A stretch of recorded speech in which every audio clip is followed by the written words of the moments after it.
Un cordial saludo a todas y todos nuestros queridos y queridas oyentes que nos están escuchando en la señal radial u online de Radio Portales. Bienvenidos y bienvenidas otra vez al programa Filosofía en la Caverna. En este programa hablaremos de filosofía de forma simple sobre temas que le preocupan a usted. Y el objetivo es muy simple, hablar de filosofía, de una forma de abordar problemas prácticos de la vida diaria, en términos sencillos. Antes de seguir, quiero enviar un gran saludo a Claudio Alvarado como radio controlador de la radio y a Marco Leblanc en edición y redes sociales. Me acompañan para hablar del tema de hoy, que es muy interesante por lo demás, es la mentira. Jaime de Rosas, abogado y licenciado en filosofía, el famoso litigante. ¿Cómo está, Jaime? Uh, Parece que Jaime está un poco complicado, así que pasamos a Bernardo.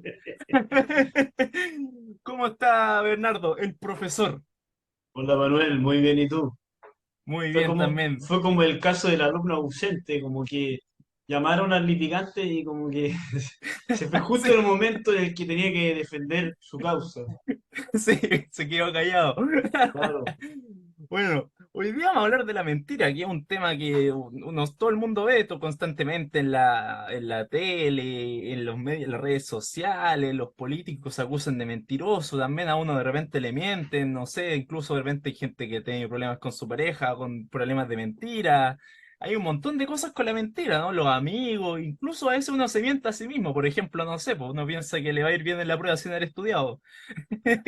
Y todos sabemos que eso no funciona muchas veces. Entonces, queda la pregunta de cómo, ¿qué es la mentira finalmente? Y es mala, es buena, ¿cómo se contrapone a la verdad? Que otro tema también muy importante. ¿Y cómo vamos a partir abordando este tema, Bernardo? Mira, yo creo que hay que partir por como mirar lo que ha pasado en Chile, como que yo creo que eh, si la mentira, más que la mentira, yo partiría por la idea de la sospecha de mentira. Es como algo que se ha vuelto muy común. Bueno, quizás no debería decir en Chile, debería decir como en el mundo. La sospecha de la mentira, la acusación de mentiroso, está tan común. Si uno piensa en los políticos, eso es muy cierto lo que tú dijiste, pero hace tiempo que en Chile no veíamos la acusación de, oye, eso es mentira, eso estás mintiendo. Esa idea de el otro está mintiendo, de hecho, ahora está la discusión por ejemplo, las franjas. Entonces está la discusión de qué franja está mintiendo. Primero tomó una franja tomó la pelota de no, ustedes están mintiendo, ahora la otra no, ustedes están mintiendo. Entonces está empezando con ese tema que también pasa en la política y pasa en las parejas también. Como mucho, yo creo que está muy latente la idea de que tu pareja te puede mentir. El otro día escuché en la radio que en México hubo un primer matrimonio que se casa con una cláusula de infidelidad. O sea, se casan una cláusula de que si uno de los dos es infiel, tiene que pagar un porcentaje de su sueldo de por vida. Y una suma impagable, porque a la larga, y eso se va generando un interés por año, entonces mientras más tarde es infiel, más tiene que pagar. Mira, oye, ahí tocaste un tema, me gustó mucho cómo introdujiste el tema, porque justamente hay una sensación de desconfianza. Y entre más uno tiene esa sensación, como obviamente lo más lógico es decir, chuta, si desconfío del otro, es probable que me pueda mentir, que pueda hacer un montón de serie de cosas. Entonces me tengo que asegurar que no pase. Y que ya lleguemos al punto donde haya gente que esté haciendo contratos básicamente para casarse y decirte, si me mentí, me tenéis que pagar por siempre y ser básicamente mi esclavo, para asegurarte que no te mienta, es como que no hay un acto de fe. Y ahí también está el tema de las relaciones humanas que hasta cierto punto se basa en ese acto de fe, de que no podemos estar todo el rato pensando que el otro nos va a mentir. ¿Y cómo, cómo lo ves tú, Jaime? A ver si ahora está aquí vivo. Oye, estás mintiendo sobre mí, ¿o no? Algo estás pasando. ¿Qué tal? ¿Cómo está? Está con problemas técnicos. Ahora sí ya está resuelto. Interesante lo que mencionó Bernardo recién, el caso de la radio, porque en materia legal, materia jurídica, efectivamente el matrimonio es un contrato.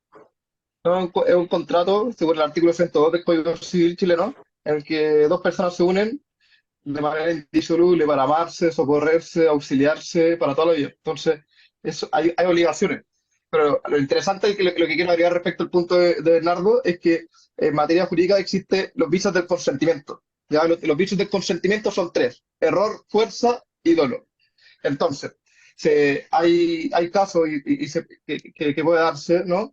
Que, por ejemplo, si yo me caso con la persona que yo no creía quién era, por ejemplo, me caso con alguien que en realidad mucho tiempo después era un narcotraficante o era, no sé, una persona absolutamente mala, un sicario, ahí yo puedo anular el contrato.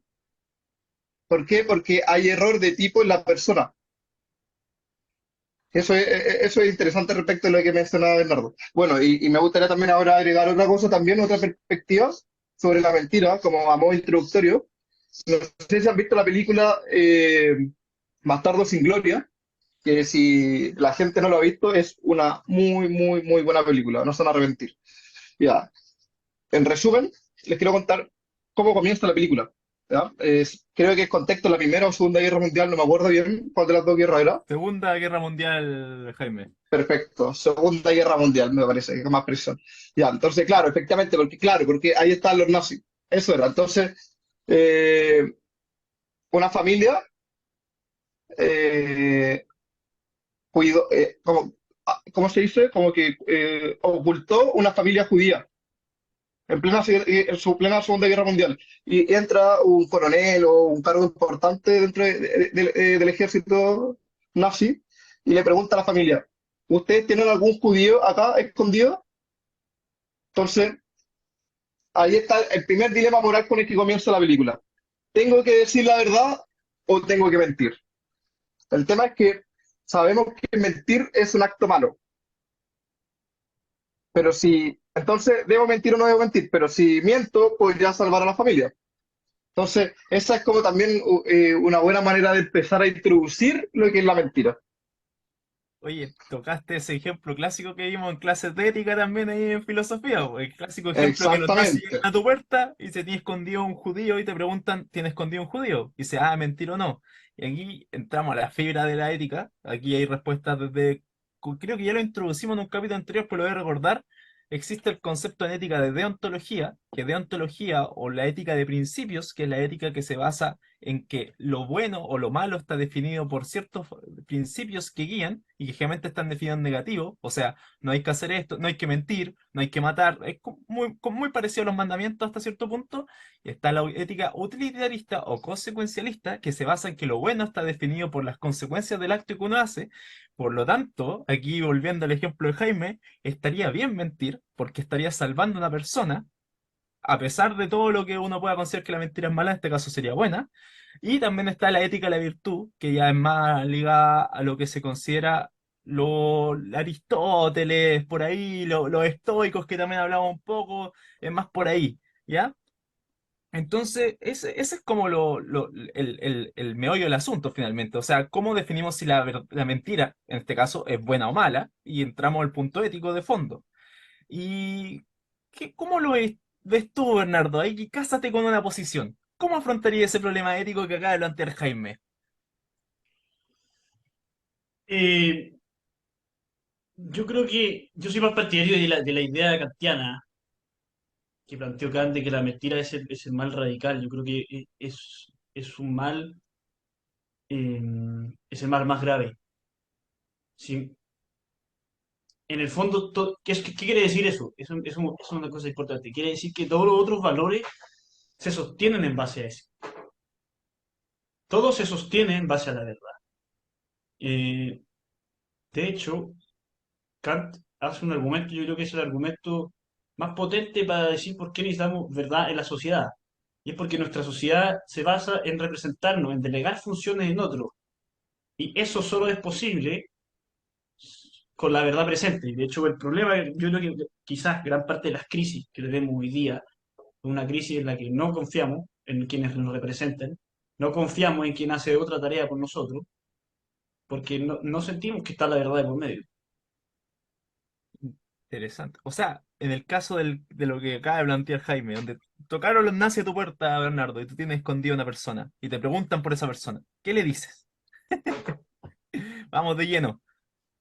¿Qué Claro, es diría una Sí, cuestión Kant? claro, práctica. entonces ¿Qué diría Kant? ahí, ¿Qué ahí diría uno Kant? entra en el tema de ella, este caso como ¿qué es peor? ¿Yo le miento al nazi o salvo la vida? Yo creo que hay un principio en la ética que es muy importante, y la prudencia. Y la prudencia es cómo ser bueno, tomando valores generales, por ejemplo, decir la verdad, que tiene la importancia que dije recién, pero en un caso bien específico, que es el que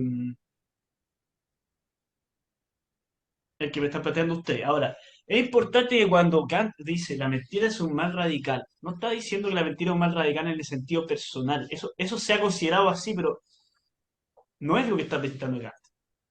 Kant ciertamente plantea que hay que decir la verdad y es un valor importante en términos interpersonales, pero no es el mal radical esa mentira. Por ejemplo, la mentira que diría alguien en ese contexto. El mal radical es el Estado que miente, es el jefe que le miente a su empleado, es el profesor que le miente al alumno, es cada vez que hay alguien que ocupa un cargo de representación y de poder y miente. Ese es el mal radical. Por lo tanto, la mentira de, la mentira que yo diría y que diríamos todos, en ese caso del nazi, no es el mal radical. Ahí nadie está ejerciendo una posición de poder. La mentira del mal radical es cada vez que yo tengo una posición de poder sobre otro. Cualquier persona con dos dedos de frente, yo creo, diría, oye, o sea, miente y que salva el pellejo a la otra Pues, persona. eso igual es Eso es un buen... prudencia, es como Sí. Como sentido buen común, dicen otras filósofo, personas. como buen filósofo te sacaste la pregunta, porque claramente cuando uno ve el deontologismo duro, te dirían no hay que mentir ni en esa circunstancia. Pero me gustó tu respuesta, porque también abriste otro punto que también quiero planteárselo a Jaime, es que puede ser que haya mentiras más malas que otras. Tú mismo lo planteaste al decir que un representante, una persona con una posición de poder, porque está en esa posición de poder y cumple esa condición, mienta, es peor que una persona en otra situación que no tenga una posición de poder, mienta. ¿Tú crees, Jaime, por ejemplo, que existe esa distinción? ¿Hay mentiras más malas que otras? Sí, es lo que a veces se llama como la mentira blanca, ¿no? Claro, ¿No? La mentirosilla, una mentira que no hace daño. Entonces, pero, y eso que dice Bernardo es cierto, porque, o sea, en cuanto a que existe una especie de moralidad de la mentira, ¿ya? Y por ejemplo, volvemos a los antiguos, ¿no? Por ejemplo, Sócrates y Platón en la República ya hablaban sobre la mentira noble, que a veces es necesario mentir para obtener buenos resultados. Por ejemplo, el médico que le miente al niño para que se tome el remedio, o cuando le mentimos al perro, o no sé, o a otra persona para obtener un bien. Entonces, el gobernante que a lo mejor no revela la verdad completa por razones de la seguridad pública. Entonces, son ciertos ejemplos de moralidad de la mentira. Incluso los estoicos también defendían una especie de moralidad de la mentira, en cuanto lo que importa, por ejemplo, en el caso del médico que miente, es que es la intención. El médico miente con el objeto de generar un bien, es lo que logra. Entonces, estaría mal la mentira si es que la gente o la persona misma que está diciendo la mentira realmente se lo creyera. Entonces, hay un propósito noble en el mentir. ok. Pero por otro lado, entonces, esa sería una respuesta a si existen mentiras que son más buenas o son más malas que otras. Porque, claro, si nos vamos desde el origen, por ejemplo, eh, no sé, la ofensa, ¿no? La calumnia, que tiene que ver con el honor de uno. Entonces mienten sobre uno.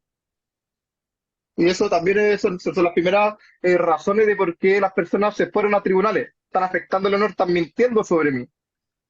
Entonces, claro, ahí podemos hablar sobre distintas categorías, diferentes tipos de mentiras, pero yo creo que en esencia la esencia de la mentira es lo opuesto a la verdad, ¿no? El que miente es alguien que no está diciendo la verdad. vendría siendo lo diametralmente opuesto a la mentira. Entonces, por ejemplo, también sería parte de la mentira aquel que oculta u omite cosas. ¿Por qué? Porque, por ejemplo, el que omite, por ejemplo, que está diciendo algo y omite intencionalmente ciertas partes, lo que está haciendo es omitir. Y la omisión es intencionado. Entonces, por ejemplo, en materia jurídica se dice que hay una comisión por omisión, es decir, hay una intencionalidad propia del omitir. Y eso también es mentir, porque no es mostrar la verdad. Entonces, en el fondo, la mentira de aquel que no muestra la verdad. Podemos seguir desarrollándolo, pero eso mientras tanto. Ok, ok, hay un punto interesante que dijiste, pero le voy a dar la palabra a Bernardo, porque no sé si está de acuerdo con lo que dijo Jaime primero y después voy a aguantar la pregunta. Así que Bernardo, ¿estáis de acuerdo o no? ¿Cómo lo ve Jaime esta cuestión de la mentira? Es que, a ver, creo que es una definición útil para salir del paso la que da Jaime de la mentira, pero es muy simple, no puede ser, la mentira es lo opuesto a la verdad, no necesariamente, lo opuesto a la verdad puede ser, eh, hay una discusión, por ejemplo, el engaño es una mentira y el descuido no es una mentira, el engaño, porque el engaño puede ser intencionado, puede ser no intencionado. Eso es una mentira. Tiene que haber intención para que haya una mentira. Ahí estamos agregando elementos a la definición. Yo creo que uno tiene que querer decirle al otro algo que no es verdad. La mentira no intencionada no existe, la mentira es intencionada. O sea, cuando una pareja le dice a la otra, yo nunca te he sido infiel, y cuando dice eso es mentira, lo que está diciendo es que él sí ha sido infiel, ¿no? Pero él quiere que la otra persona crea que las cosas no fueron como fueron. Eso es la mentira. Yo creo que Claro, ahí Jaime claro, está con claro. una, Claro, es es una que, visión que se saca del paso, pero o sea, estoy le faltan introduciendo, elementos para poder sostenerse. o sea, estoy introduciendo, porque claro, uno podría decir, la mentira no es lo mismo que equivocarse, ¿no? Entonces, por ejemplo, yo ahora los alumnos que están dando la prueba de la PAES, ¿no es cierto? Para la prueba universitaria para poder acceder a la universidad, los que sacan menos puntaje no fue que mintieron, no fue que intencionadamente puse la respuesta incorrecta, no. Entonces, no es lo mismo equivocarse y mentir. ¿Por qué? Porque el mentir implica necesariamente una intencionalidad, fue a propósito. El equivocarse no, fue inintencionado. Pero claro, el acto de infidelidad, por ejemplo, nadie puede decir que fue de casualidad, po, que me equivoqué, ¿no? O por Y, ejemplo, cometí no sé, po, cometí un fraude bancario, eso no es eh, de Oye, casualidad. aquí les quiero plantear una pregunta a propósito de esto de que tú dijiste que la mentira sería la contraposición a la verdad, ¿no? En- ¿Mm? Cuando vemos esta conversación entre el mundo intelectual chileno, especialmente cuando hablamos de los proyectos constitucionales, donde uno tiene académicos de los dos lados diciendo completamente lo contrario y afirman del mismo artículo diciendo dos cosas que cada uno afirma que es verdad. ¿Quién estaría mintiendo? ¿Y cómo podríamos decir que uno de los dos está mintiendo? Y si, y ahí también, si están instrumentalizando, en este caso, o la mentira o la verdad para lograr un objetivo mayor. Y por lo tanto, si estamos hablando de esto, también si hay un bien en sí mismo de buscar la verdad, le estoy planteando hartas preguntas para que elijan ahí, ustedes ven por cuál lado se van. Si es un bien en sí mismo por buscar la verdad, por lo tanto, evitar la mentira, o hay veces, que justamente también lo hemos planteado, es más importante la consecuencia. Entonces también hay veces que hay que omitir la verdad porque la consecuencia de omitir la verdad es mejor que la consecuencia de no omitirla. Bernardo, partamos contigo. Te planteo estos temas ahí, elige con cuál queréis partir. voy a contestar con una canción, depende. Ajá. Eh, yo, como dije, yo creo que hay, no sé si distintos tipos de mentiras o acciones que son distintas. Yo creo que la mentira, como mal radical, es la mentira pública, lo que se llama la calumnia, mentira pública. La mentira que ya no es una cosa íntima, que es pública. Esa mentira es el mal radical. Yo creo que esa mentira matices, no conoce consecuencias buenas. Esa mentira es intolerable en una sociedad. Y yo creo que parte de la crisis que estamos viviendo como sociedad se refiere a la sospecha que esa mentira es la que está existiendo. De hecho, ese tema que dijiste tú es muy bueno, el de, por ejemplo, la discusión constitucional, que cada vez que surge yo veo un programa de televisión, la acusación no es, no estoy de acuerdo contigo, eso es mentira. Y lo que eso es porque se ha generado en las personas y también los políticos han contribuido a eso, a generar un clima de desconfianza de chuta. El que me representa o me puede representar me puede estar mintiendo. De hecho, no es casual que la gente haya querido, en principio, que la nueva constitución la escribieran los expertos, porque parecía que ellos confiaban, eso yo creo que ya pasó, pero hubo un momento en que se confiaba que los expertos no iban a mentir, iban a hacer las cosas como son, no así los políticos. Oye, hay un tema que le doy la palabra a Jaime porque estamos casi el tiempo de pasar la pausa musical, pero antes de eso hay un tema que tú planteaste que justamente lo estudia la ciencia política. Aquí me sale mi lado cientista político que Juan Pablo Luna lo desarrolla bastante, que es la crisis de la confianza en los expertos en Chile, donde teníamos una especie de pacto en el que los expertos nos solucionaban los problemas de forma eficiente. Nosotros vivíamos nuestra vida tranquila, pero ellos no nos tenían que robar ni hacer un montón de cosas. Y ese pacto se fue erosionando porque también hubo un estancamiento de las clases medias, hubo una peor representación política, un montón de cosas extra. Pero yo no voy a entrar en el tema de ciencia política, así que Jaime, la respuesta a las preguntas que había planteado. Y de ahí vamos a la pequeña pausa musical. Sí, efectivamente, cuando se ha tratado la mentira, eh, hay dos como vertientes fuertes. Una es la política, ¿no? La política, que lo que estaba contando Bernardo, lo que yo conté antes respecto de la mentira noble, y que también Platón y Aristóteles hablan en la retórica, ¿no? Entonces Aristóteles en la retórica dice a veces, acá lo que importa es capturar a la audiencia, el juicio de la audiencia, eso es lo que importa, ¿no? Entonces lograr una verosimilitud, que la gente te dé la aprobación de lo que tú estás creyendo. Entonces, y ahí también entramos a un aspecto, por ejemplo, eh, democrático. O sea, realmente la gente sabe realmente qué es lo mejor, porque si nosotros le dijéramos la verdad, se la mostráramos así tal cual, quizás no la tomarían. Por otro lado, está la mentira religiosa. La religión también, para la religión es un tema potente el tema de la mentira. El hereje, blasfemia, aquel que no se condice con los mandamientos y con la palabra de Dios. Entonces, para la religión el tema de la mentira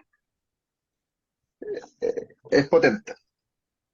Oye, dejaste un montón de temas. Bueno, vamos a la pausa en Ah, Filosofía en la Caverna y aquí volvemos con Bernardo, el profesor, y Jaime Rosas, el litigante. Ahí ya les tengo sobrenombre a cada uno. Nos vemos a la Soy vuelta. como Icabod el profesor. Sí. Nos vemos a la vuelta. Chao. Y estamos de vuelta perdón, Filosofía en la Caverna.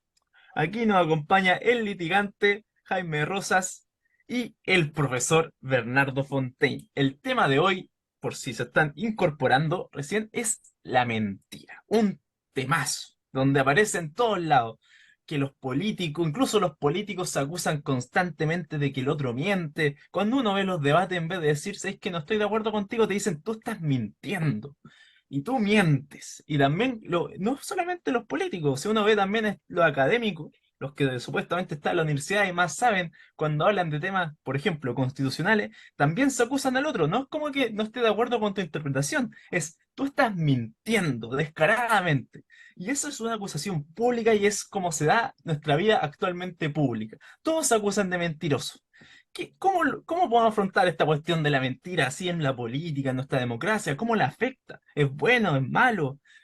Partamos con Jaime. ¿Qué opinas tú, Jaime, al respecto? que, a mí me interesa bastante la idea que propuso Bernardo respecto de lo de la mentira, ¿no? Porque, bueno, ¿cuáles son los límites morales que tenemos respecto de la mentira eh, en un contexto político? Sobre todo cuando lo que importa es ganarse al votante. ¿A costa de qué? ¿A costa de qué? Ese es el gran tema, porque parece que, no sé, por ejemplo, Javier Milei habrá dicho algún par de mentiras o no. Buena pregunta. Habrá dicho algún par de mentiras porque, bueno, nosotros, por eso es lo que nosotros siempre decimos, o sea, ya no le creemos a nadie, ya no le creemos a nadie. Entonces, también la mentira va asociada con la idea de creencia. Es importante que para que se concreta la mentira, uno tiene que creerla, porque si no, nunca se concreta la mentira. Entonces, también hay una habilidad ahí del que miente, ¿no? Hay una maquinación ahí detrás eh, muy bien preparada para lograr que la otra persona caiga en esa mentira. Y en ese sentido los políticos son expertos. Y eso también, porque eso también demuestra por otro lado la mentira, en este sentido, es que el que no domina un tema es fácil caer. Eso también es algo propio de la mentira, que hay un nivel de asimetría en contacto a lo que no estamos diciendo. Entonces, por ejemplo, me venden un producto que en realidad el producto era súper malo, porque nunca sirvió. Entonces, me mintieron a mí sobre la expectativa, las condiciones que supuestamente iba a cumplir el producto que estaban vendiendo. Mira, Entonces, ¿y cómo? eso también es jugar con el conocimiento de la gente.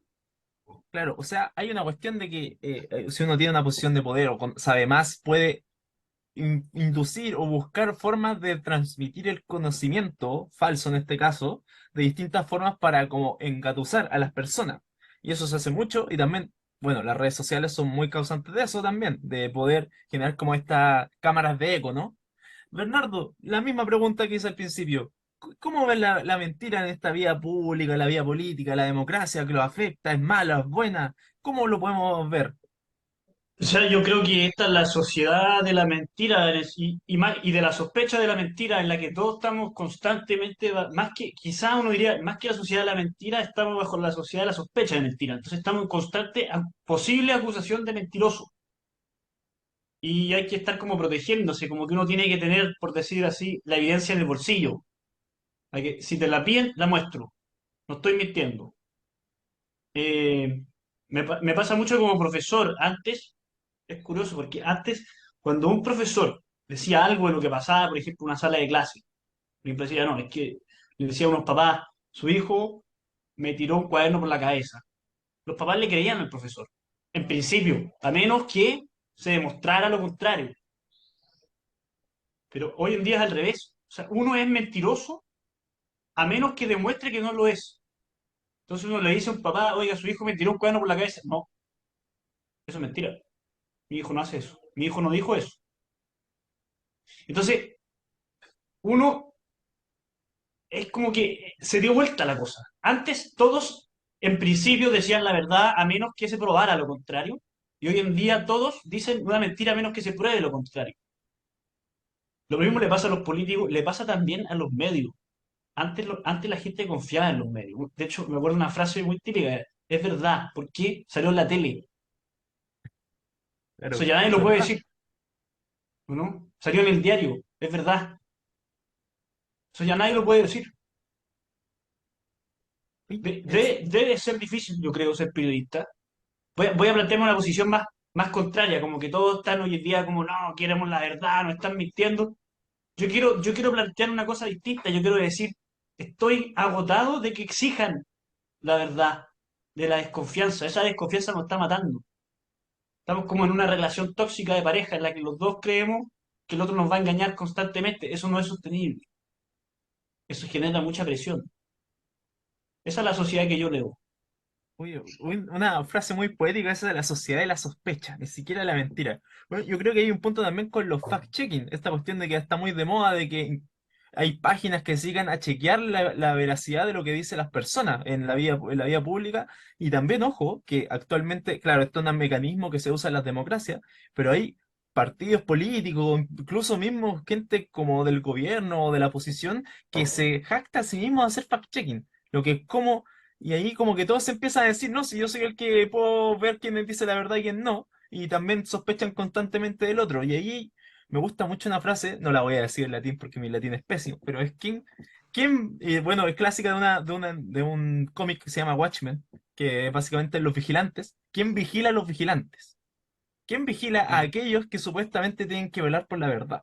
Y esto, claro, también va con la idea de la sociedad de la sospecha, de que no confiamos en el otro, pero también hay una cuestión de eso mismo. ¿Cómo? No es como que todos nos vayamos a poner paranoicos, pero también hay que ciertos puntos donde tenemos que ver que nos están mintiendo hasta cierto punto, y de todos lados. Y también que hay ciertas veces que se busca imponer una mentira o impulsar una mentira. Por ejemplo, a mí me encanta el caso del plomo, que hubo un caso en Estados Unidos y el mundo clásico donde la encina tenía plomo y las empresas con el plomo hicieron una maquinaria gigante para que siguiera teniendo plomo y demostrar que el plomo no le hacía mal a las personas. Y había un científico solo contra el mundo, con un par de ONG, que se luchó hasta que logró demostrar que el plomo no estaba en el aire de forma natural. Y que los niveles de plomo que teníamos en los 60, 70 eran tan altos que la gente se iba a empezar a morir de cáncer y también les daba locura, el plomo te provoca locura en el cerebro, que no me acuerdo cómo se llama, creo que una forma de demencia que provoca el plomo,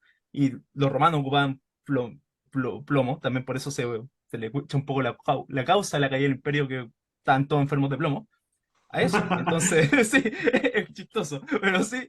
Entonces, eso, ¿cómo también podemos vigilar hasta cierto punto sin caer en esta paranoia? Hay como, debe haber un punto medio, ¿no? Eso es lo que me gustaría como ver. ¿Cómo podemos ir a ese punto medio?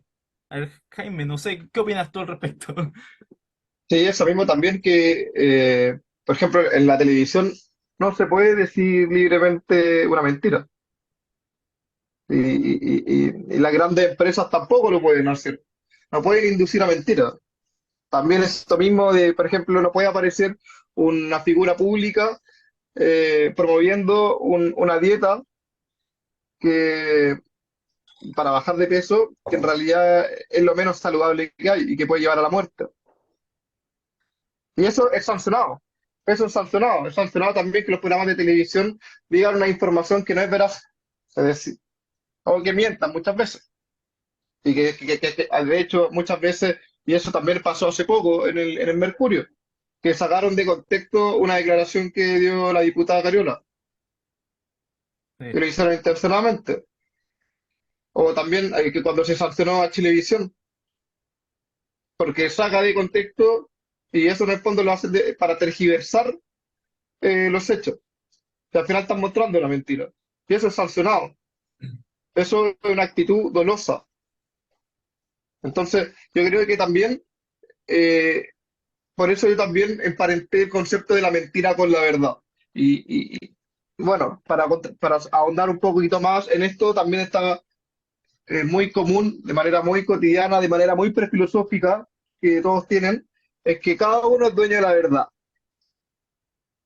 Entonces, como cada uno es dueño de la verdad, ¿qué pasa con la mentira? Si cada uno es dueño de la verdad. Entonces, a lo mejor no estoy mintiendo porque para él sí lo cree que es verdad.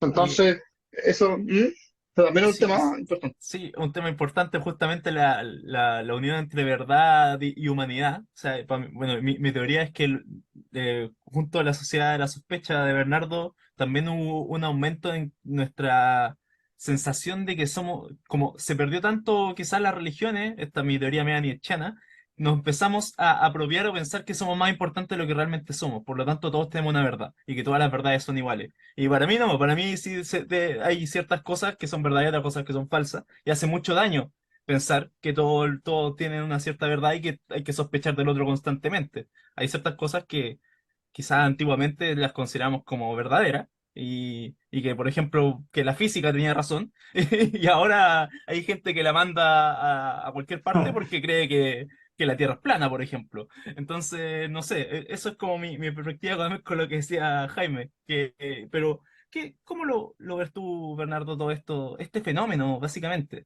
de la mentira, la verdad, el punto medio?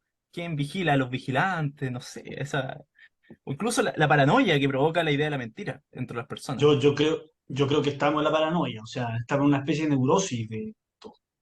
Eh, yo diría que estamos en una versión fruna de la ilustración. Eso es nuestra sociedad. Es una versión fruna porque Kant decía, atrévete a pensar por ti mismo, la ilustración va a ser la época en la que no vamos a dejar que sea el cura el que nos diga qué tenemos que hacer, que sea el doctor el que nos diga cómo tenemos que vivir nuestra vida saludable, sino que las personas lo van a pensar por nosotros mismos. Ese era el sueño que tenía Kant. Pero cuando él decía eso, decía que en verdad hiciéramos ese ejercicio serio de pensar. Eso no pasó. Pero yo creo que lo que pasó es que todos recibimos versiones frunas, en el fondo ya, estaba la idea de la enciclopedia, que era un libro, la primera enciclopedia era un libro muy serio, muy largo, muy completo.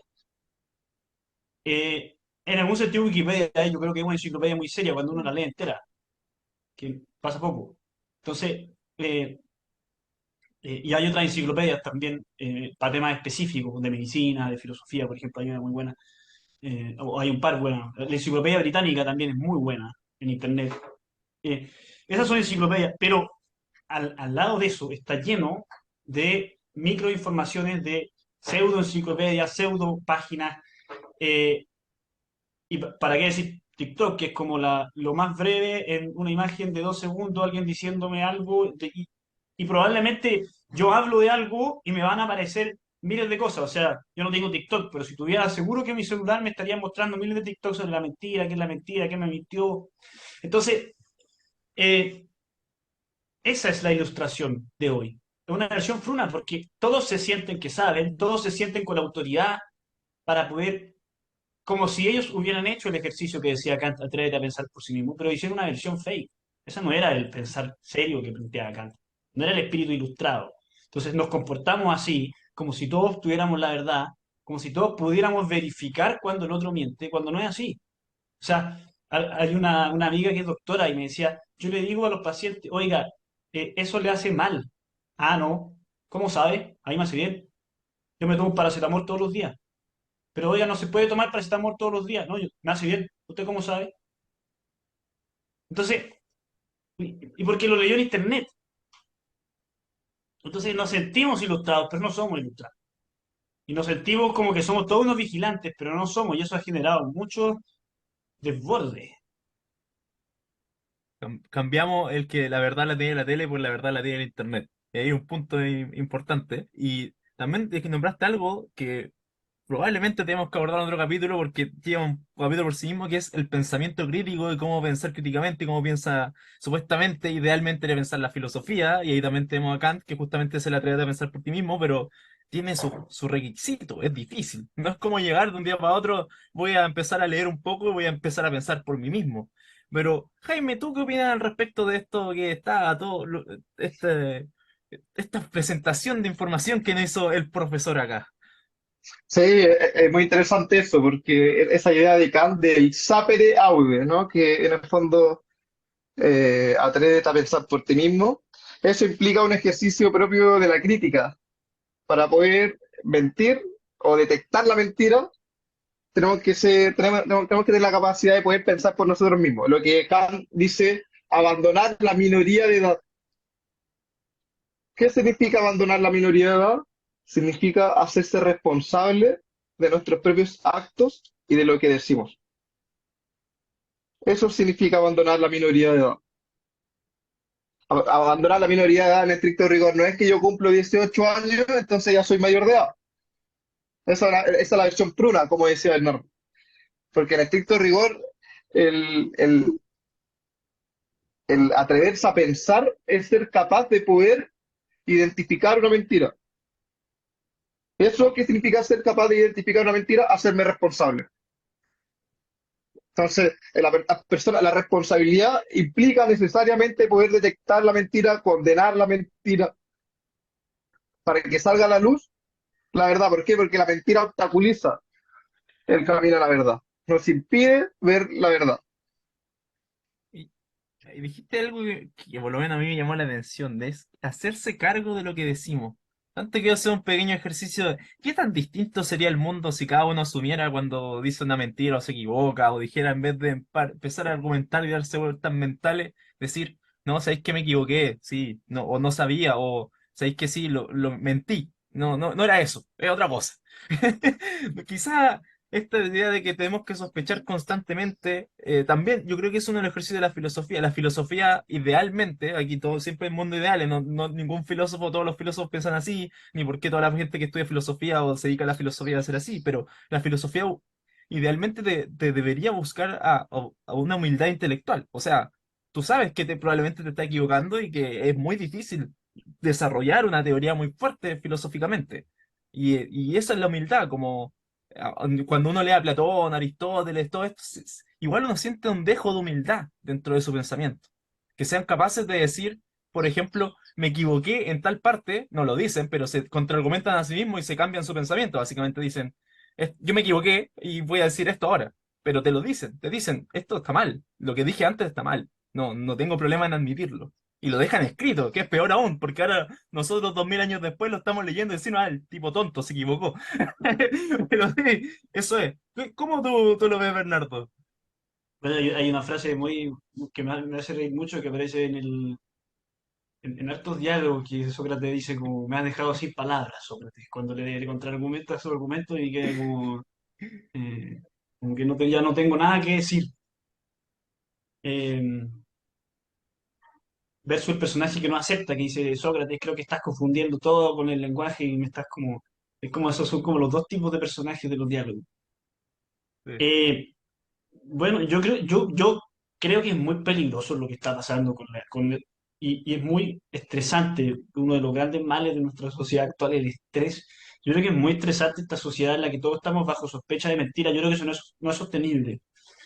Yo entiendo que todo esto surge con una buena intención, ¿cierto? De proteger la verdad, pero habiéndola protegido tanto, yo creo que hemos roto la confianza. O sea, yo creo que el gran mal que tenemos es de confianza. El mismo Kant dice, ok, atrévete a pensar por ti mismo, pero él nunca cree que uno va a ir a verificar las verdades. Kant cree que la sociedad democrática, la sociedad moderna, se tiene que basar en la verdad y en la confianza. Por eso la mentira es mal radical. O sea, una sociedad que está en poder de verificación de todas las cosas que se dicen es una sociedad que está en sospecha constante. Esa no es la sociedad democrática que pensó Kant. Al revés. La sociedad democrática es la sociedad que parte por el presupuesto de decir la verdad. A menos que se pruebe lo contrario. O sea, eh, uno debiera pensar que los diarios, por ejemplo, parece que un diario tiene un estándar para poner una noticia cumple con un estándar. Un diario serio debiera cumplir con un estándar.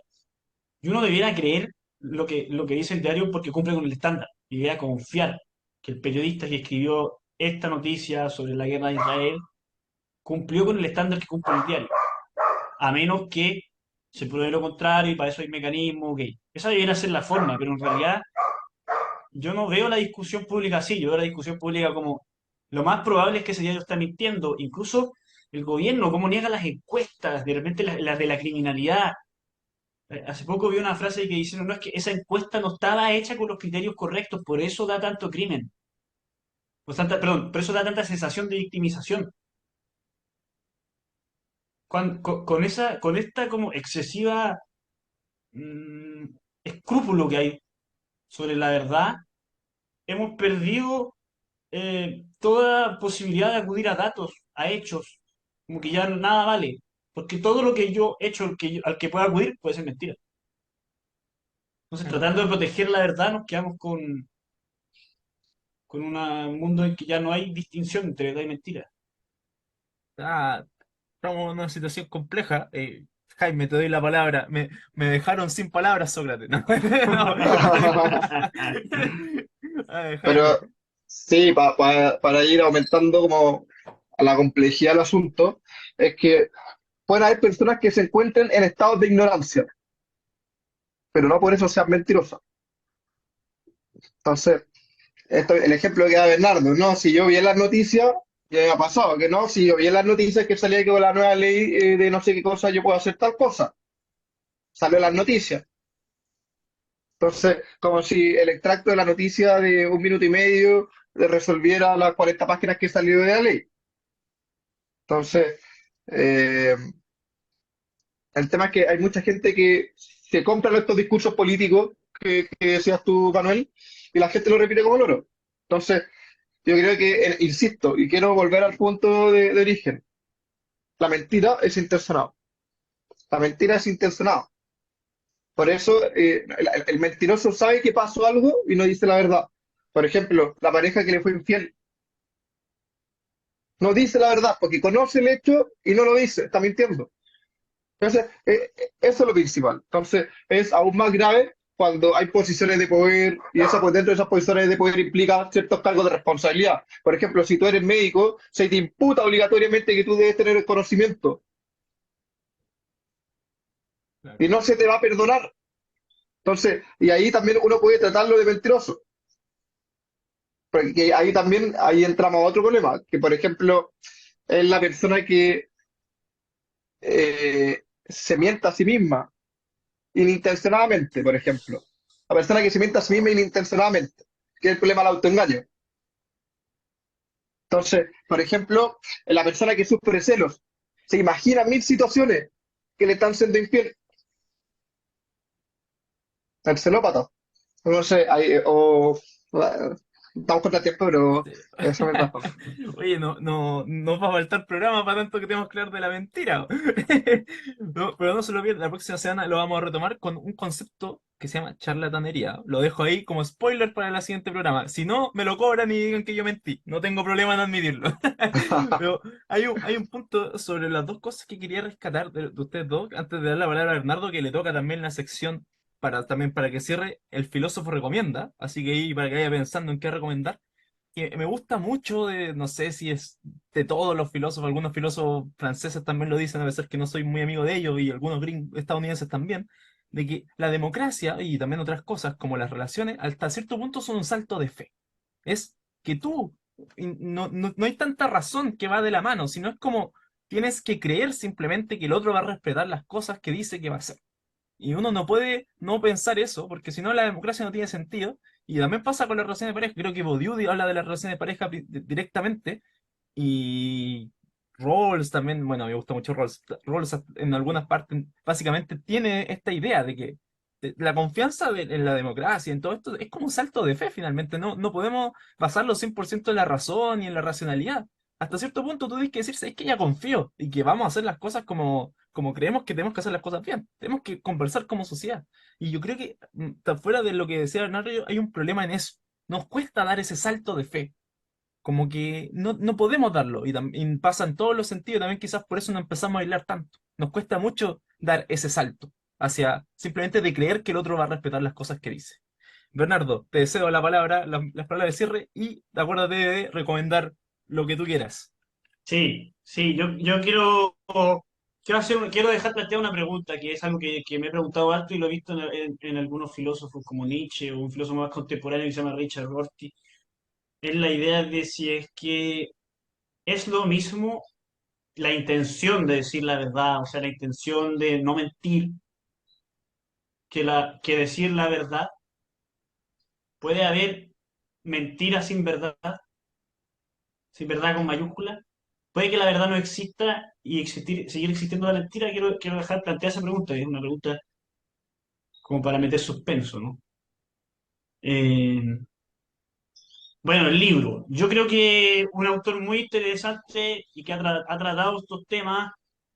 eh, También ha tratado el tema que vamos a hablar en la próxima sesión de la charlatanería, pero también se ha preocupado de este tema en particular, que es eh, la Harry Frankfurt. Harry Frankfurt, un filósofo estadounidense, muy sistemático, muy analítico, muy buen escritor también, muy entretenido.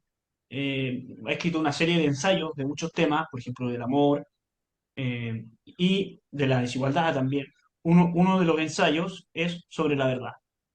Es un ensayo breve, eh, pocas páginas, en la que describe qué importancia tiene la verdad. Porque se ha hecho mucha discusión en torno a qué es la verdad. Esa es una discusión muy común en filosofía, digamos, muy antigua, que está en Aristóteles. Aristóteles dice, la verdad es decir qué es lo que es, y ahí se armó toda una discusión eh, que tiene varias aristas. Hay una paradoja que se planteó, que la paradoja del mentiroso. ¿Qué pasa si yo digo, por ejemplo, yo anotar en esta pizarra, esta frase es mentira? Yo digo, esa frase, ¿es mentira o es verdad? Y ahí se arma el medio problema, porque si es verdad, se está mintiendo a sí misma la frase, entonces no es verdad, y si es mentira, está afirmando algo que es verdad, pero la frase dice que es mentira, por lo tanto se arma una contradicción. Entonces, Harry Frankfurt dice a él, pero antes que discutamos qué es la verdad, que es una cosa importante, creo que no debemos que perder de vista una pregunta que es más fundamental o tan fundamental como esa, que es ¿por qué es importante la verdad? ¿Por qué la necesitamos? Y creo que da muy buenas respuestas a esa pregunta, y no voy a spoilear el texto, pero creo que gran parte de lo que hemos hablado está tratado ahí. Sobre todo toma como amigo a dos filósofos eh, muy importantes, que es Kant y Spinoza. Muchas gracias por la recomendación. Aquí al profesor Bernardo le mando un gran saludo. Nos estamos viendo en la próxima sesión de Filosofía en la Caverna. También un gran saludo para el litigante Muchas Jaime gracias, Rosas. Noel. Que estén muy bien, que estén muy bien también a ustedes. Muchas gracias por escucharnos. Hasta la próxima. Nos Muchas vemos. Chao, gracias. chao. Que esté bien, chao.